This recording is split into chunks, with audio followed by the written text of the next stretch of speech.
Whoa, whoa. Hello, welcome. I'm Omi Bell, and you're watching today's news with Omi. And yes, it is true that I'm hiding the laundry on my couch with my whiteboard, okay? Don't judge me. That's what's going down today. It is the first day of school in Virginia. And so I had things to do. I had to get clothes washed and I had to be on the radio this morning. I'm on the radio on Tuesday mornings, typically on Sirius XM Overview Channel 126 from 7 a.m. to 10 a.m. However, I filled in today for my good colleague, Shauna Renee. And so I was on there this morning. So I had to I had to balance being on and oh shoot, I forgot to hit go live on Instagram. My bad, y'all. All right. So I had to balance being on the radio and fixing lunch for my daughter and getting her down to the bus stop. But we made it happen though, because that's what moms do. Okay. There will be no mom hate on this channel. Now today I'm only streaming live to Instagram and to my YouTube. I'm not streaming live on Facebook today because honestly, I just forgot to add it to the stream. Let me see if I can add it right quick. Will they let me add it while I'm live? Oh, come on, Facebook. Let's see. Will it let me add it? Will it? Ooh. Let's see if tech will do it. Let's see if tech will do it. It's gonna let me add Facebook. Well, I don't know. So if y'all on Facebook, you may be able to see me. If not, I don't know. Breaking news today. I don't know if you saw, but Phil Donahue has passed away. The talk show host Phil Donahue died today. He's 88 years old. Let's see if I can figure out what the cause of death is. He actually died Sunday from a long it says long illness is what his family said. Talk show host Phil Donahue has died at the age of 88. Donahue passed away on Sunday night following a long illness, his family told NBC today. He was surrounded by family, including his wife for 44 years. Woo! 44 years of marriage, Marlo Thomas. Donahue hosted the Phil Donahue Show from 1967 to 1996 and is considered an icon in the daytime talk show industry. Donahue, long dubbed the king of daytime talk, was the first to incorporate audience participation in a talk show. I actually did not know that. So RIP to Phil Donahue. Also, check this out. If you know how you say the saying like, oh, once in a blue moon. Well, guess what? Skies around the world are playing host to the rare lunar phenomenon of a blue supermoon. A supermoon appears brighter and bigger than usual because the moon's orbit brings it closer to Earth. The moon is also called a blue moon as it is the third full moon in a season of 4 full moons. So where you normally have 3 full moons in a season, if there are 4, the third full moon is called a blue. Is given the status of a blue moon. It's relatively rare. It's a relatively rare event. It's thought the phrase "once in a blue moon" comes from. We'll bring you. Oh yeah, no, y'all didn't know that part. So today is going to be a blue supermoon. So for all my woo-woo folks out there, I don't know what y'all into. Everybody else who's not woo-woo, but if you are not woo-woo, you should be. Today could be a great day for reflection, meditation, awareness. It's a supercharged moon with a lot of energy coming your way. So just note, oh no, I'm choppy on Instagram. I don't like that. Just know today is a blue moon. And the moon is considered a blue moon when it is the third full moon in a season of 4 full moons. So I wonder why they make it the third one. I don't know the answer to that. But this is not only is this one going to be a blue moon, but it's going to be a blue super moon, which means that the moon's orbit brings it closer to Earth. Speaking of moons, there is a let me see, Polaris launch. Is it Polaris Dawn? Polaris Dawn will fly out on August 26, 2024. And it is a mission where a billionaire, Jared, I think his name is Jared Isaacson, is going to launch into space, but he launched into space one time before. But this time he's going to launch into space and actually get out and walk on the first commercial spacewalk At approximately 700 kilometers above Earth, the crew will attempt to take the first ever commercial extravehicular activity with SpaceX designed extravehicular activity space suits, upgraded from the current intravehicular suit. Building a base on the moon and a city on Mars will require thousands of spacesuits. The development of this suit and execution of the EVA stands for extravehicular activity. Now you know. EVA stands for extravehicular activity. Okay. The extravehicular activity will be important steps toward a scalable design for spacesuits on future long duration missions. The Polaris Dawn crew will be the first crew to test Starlink laser-based communication in space, providing valuable data for future space communication systems necessary for missions to the moon, Mars, and beyond. So there you heard it. We're gonna have a blue supermoon, and we're gonna have some people attempting to have extravehicular activity in space come August 26th. Okay, so really interesting stuff. Also, today is the first day of the Democratic National Convention. That's right. Today is the first day of the DNC. This morning on my show, I had people calling and say, like, what do you want to see on the what do you want to see at the DNC? So for everybody out there, the Democratic National Convention starts tonight. But what do you want to see? Is there anything, if you're a person that's like in between and you're like, I don't know if I'm voting yet, is there anything that you could see that would be helpful to you? There's buzz about possibly having Taylor Swift and Beyonce there, but we don't know yet. Hollywood heads to Chicago for the Democratic National Convention as Beyonce and Taylor Swift speculation swirl. With no major performer announced this week, the DNC fans of both Beyonce. There's no major announcement of a performer at the DNC yet, but fans of both Beyonce and Taylor Swift are hopeful that the women who both endorsed the Biden-Harris ticket in 2020 will show up in Chicago. Multiple sources have told CNN that high-profile speakers are being finalized, adding that a slew of actors will speak at the convention's main stage. John Legend, who performed at the 2008 and 2020 conventions, is set to headline a show Tuesday in Illinois for Governor J.B. Pritzker. On Wednesday, Veep star Julie Louis-Dreyfus is hosting a panel with the country's 8 female Democratic governors. And on Wednesday night, Joan Jett and the Blackhearts will perform at a benefit concert thrown by the Creative Coalition, a Hollywood advocacy nonprofit. Notable actors expected to attend include Tim Daly, Uzo Aduba, Anthony Anderson, Lane Armitage, Yvette Nicole Brown, David Cross, John Cryer, Jesse Tyler Ferguson, Denai Guerrera, Richard Kind, Busy Phillips, and Cheryl Lee Raff. All right, Ralph. 2024 Democratic National Convention starts today. Here's what you need to know. Vice President Kamala Harris and running mate Tim Walz are riding a wave of voter enthusiasm into the Democratic National Convention, a 4-day convention in Chicago. The convention begins Monday and runs through Thursday. Keynote speeches and programming begin at 7:30 p.m. Evening programming begins at 7 p.m. Tuesday through Thursday. More than 4,000 delegates will convene in Chicago to recognize Harris as the Democratic nominee and approve the party's platform. The theme of the convention will be For the People on Monday, which is today, a bold vision for the future on Tuesday, and a fight for freedom on Wednesday. So those are the 3 themes of the Democratic National Convention. Tonight is For the People. Tomorrow is a bold vision for the future. Wednesday is a fight for freedom.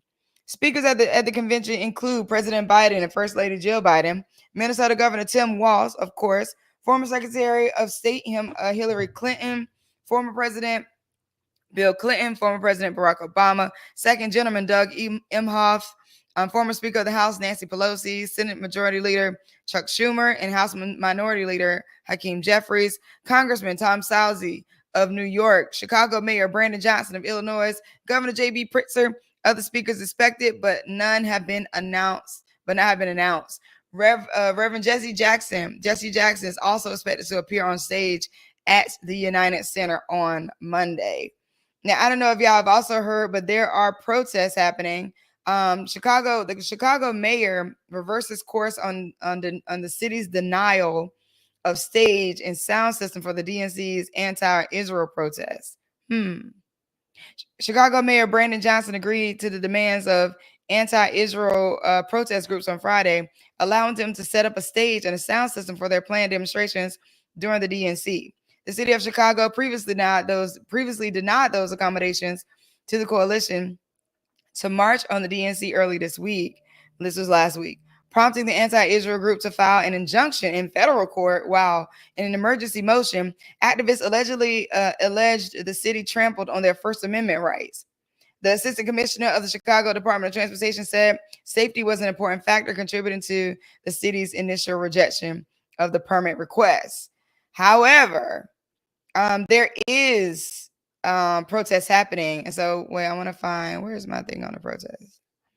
Where's my thing on the protest? Where is it? Is this not in my words, in my things today? Because people are protesting, and these are actual, the protests are, let me find it. Sorry, y'all. I thought I had it on my sheet. The protests are actually they're planned protests, and they are approved. I don't know the right. I want to say the right words. I don't know if approved makes them that right thing. Protest groups hit Chicago streets for Democratic National Convention demonstration. A day of demonstrations and marches are underway as delegates to the Democratic National Convention formally began meeting Monday, with organizers of one group saying they hope to stage one of the largest anti-Gaza war marches seen nationally. An estimated 50,000 people are attending the convention, including President Joe Biden, who speaks Monday. Protest groups are hoping to use the media attention attached to the convention to raise awareness around a host of issues, from Israel-Hamas war to LGBTQ rights, reproductive access, and police reform. Hundreds of people began gathering at Union Park early Monday today, a half a mile from the convention hall, before planning to march several miles along nearby streets. They had not yet begun the marches as of 11 a.m. Central Time. Demonstrators played music and periodically chanted "Free Palestine" as they assembled. Also, what's happening though, and I want to also share. So there's the protests happening that are outside of the convention, but you also have inside of the convention, you have delegates from the Uncommitted movement. So uncommitted.com. I'll tell you what they're on, or what they're talking about. With the world's eyes on Gaza, the president must listen to us. The more than 500,000 anti-war voters are demanding he change course on Gaza to end the suffering and death. It's appalling that Biden has the power to save so many human lives, yet chooses not to intervene. The Democratic Party must heed our call and come together ahead of the election to fight racism in November.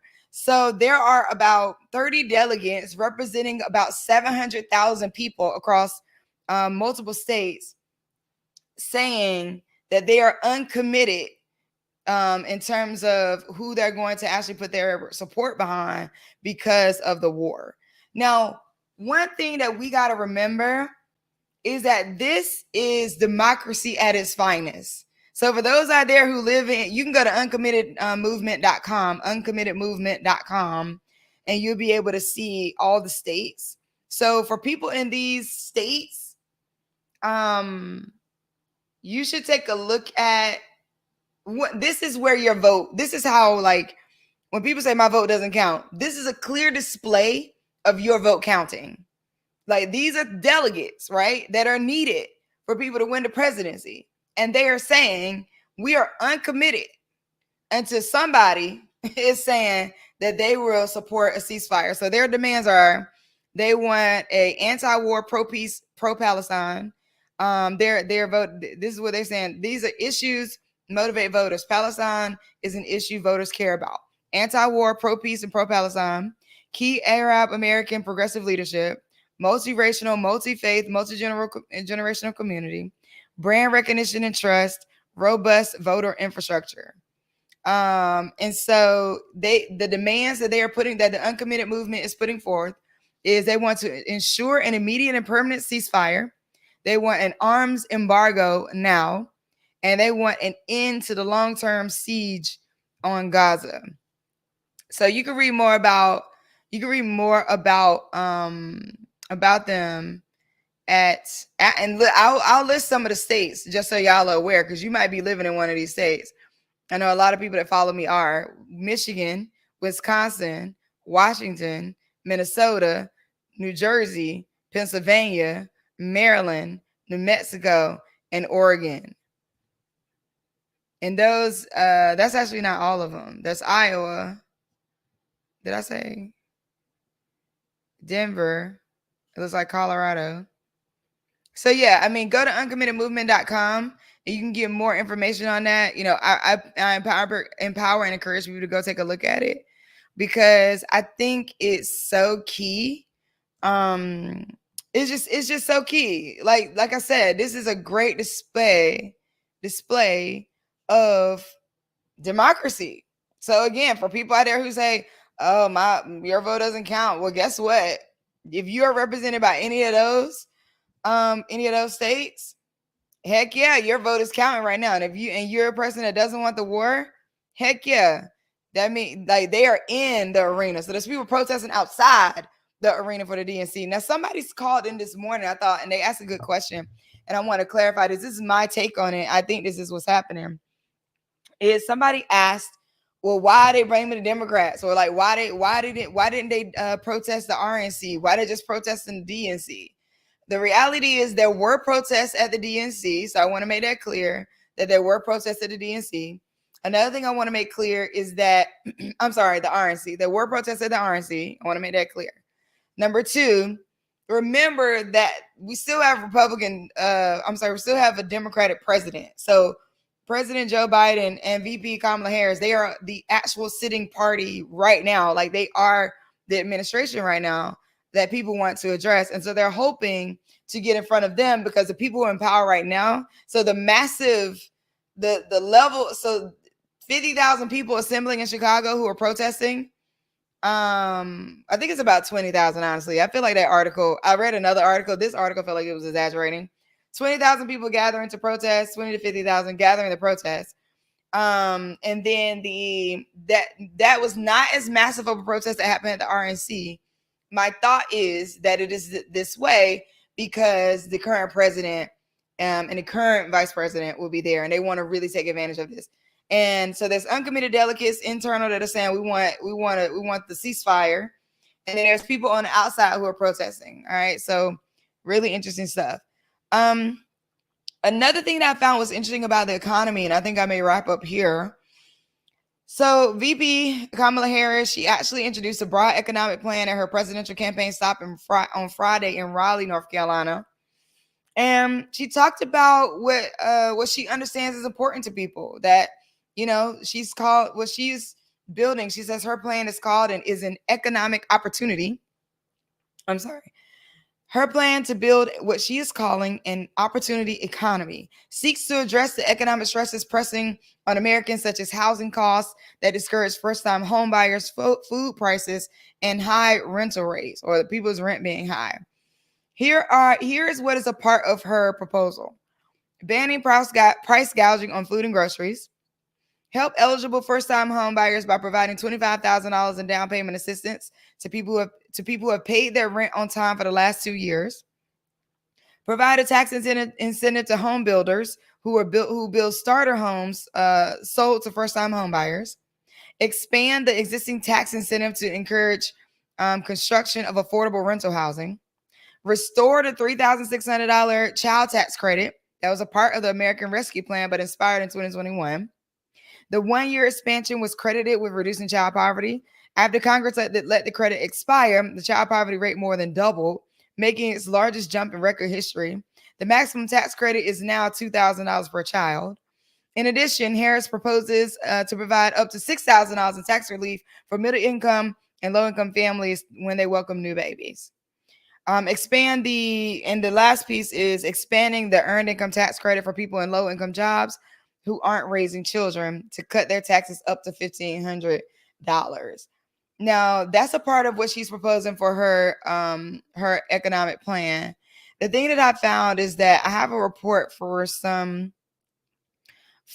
economists. So this came out on CNN.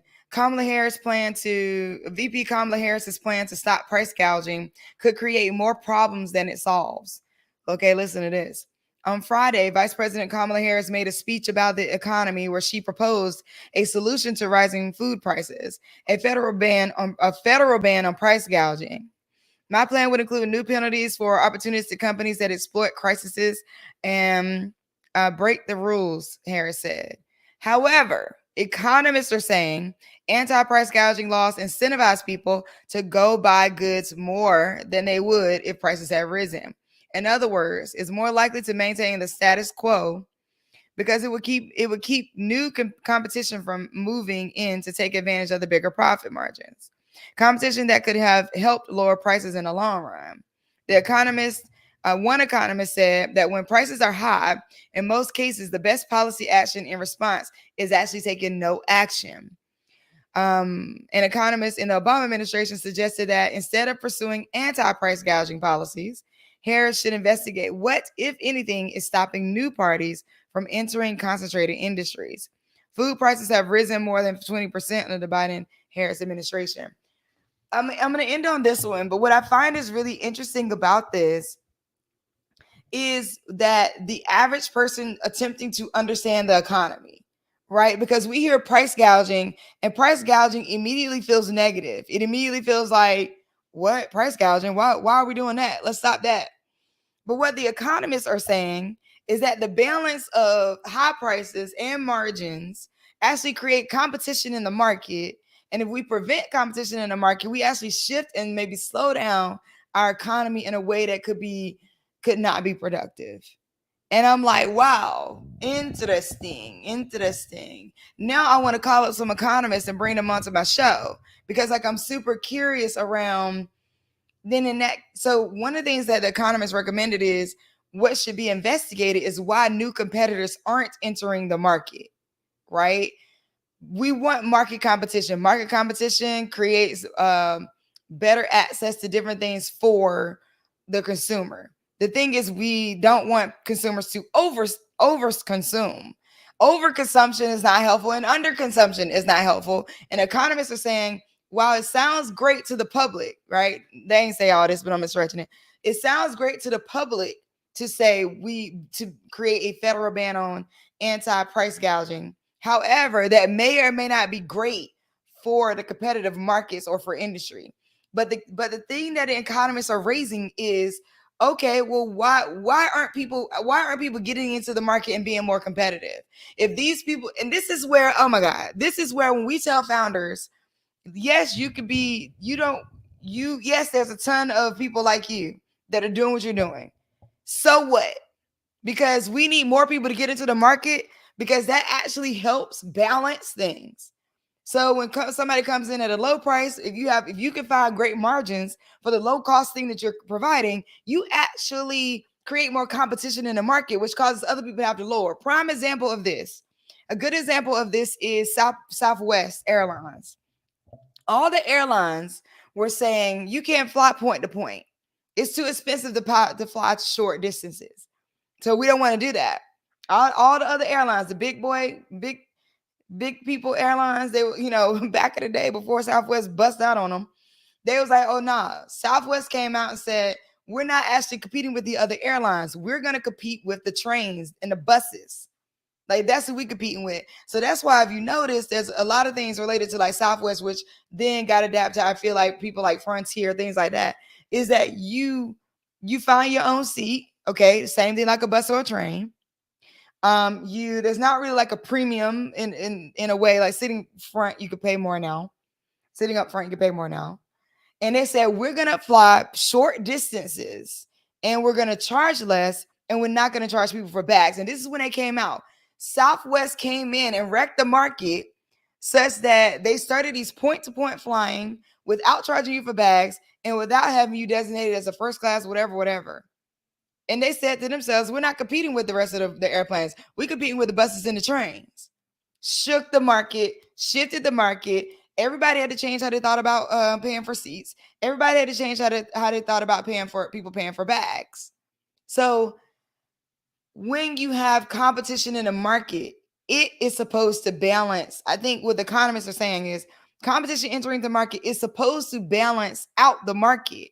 However, as you have more monopolies, monopolies, because people are saying they're not monopolies, but as you have more people who are monopolizing, let me say that, the markets, I'm not going to say no names because I may partner with these folks at some point. So, I'm just going to say, we have more people coming in and potentially monopolizing the market. It prevents sort of other competition for entering the market, which then you enter into also a not so great place in economics, right? I'm gonna have an economist join the show because like I'm super curious about this. Like we always sit around and we're like, how does inflation actually happen? Like what is actually happening in terms of inflation? How does the economy actually balance itself out? It's really interesting to have this kind of conversation where we all want our prices to be lowered. We have a presidential nominee saying, "Hey, I'm going to stop. I'm going to ban price gouging," and then you have the economists of the world saying, "Wait, ho, ho, ho! Actually, that's not the move. You need to figure out why people aren't entering the market and being competitive." How about that? Woo, I like that. All right. Thank y'all so much for listening. I'm Omi Bell, and this has been today's news with Omi. I was supposed to come to y'all this morning, but listen, let me tell y'all something.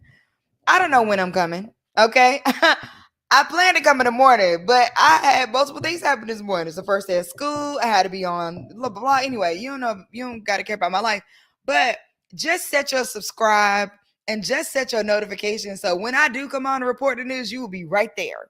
Okay. That's all that's important. If you watch with me on the channel outside of YouTube, then go to YouTube and subscribe and you can see the past news if you miss it.